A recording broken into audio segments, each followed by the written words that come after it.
ในตอนเช้าของวันที่20กรกฎาคม2015กองบัญชาการปกสนครหลวงจันทร์ได้เปิดสุดฝึกหุมเรียกงานวิชาเฉพาะคุ้มขังดัดสร้างระยะสั้นครั้งที่1ให้กำลังวิชาเฉพาะเกี่ยวของอ้อมขังกองบัญชาการปกสนครหลวงจันทร์ขึ้น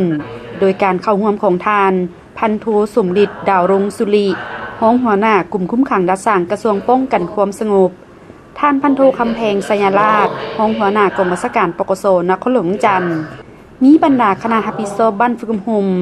นักสัมมนากรจากกองบัญชาการเก้าตัวเมืองภายในนครหลวงจันทร์และค่ายคุ้มขังดัดสร้างนาไหนาโนเข้าร่วม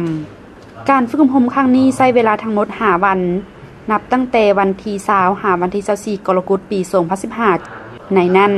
จะได้ทำเรียนทั้งหมด13เอกสารหลักคือเอกสารความรู้พื้นฐานเกี่ยวกับเวียกงานคุ้มขังดัดสร้างเวียกงานคุ้มครองนักโทษผู้ถูกดัดสร้าง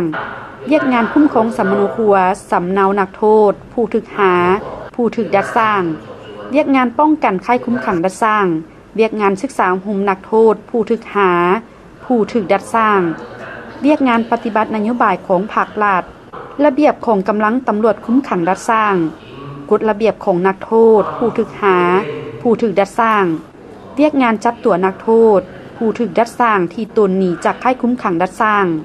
ทั้งหมดนั้นก็เพื่อแนใส่เฮ็ดให้นายและพลตำรวจที่เฮ็ดเวียกงานวิชาเฉพาะคุ้มขังดัดสร้างมีทัศนะรักมั่นการเมืองนักแน่น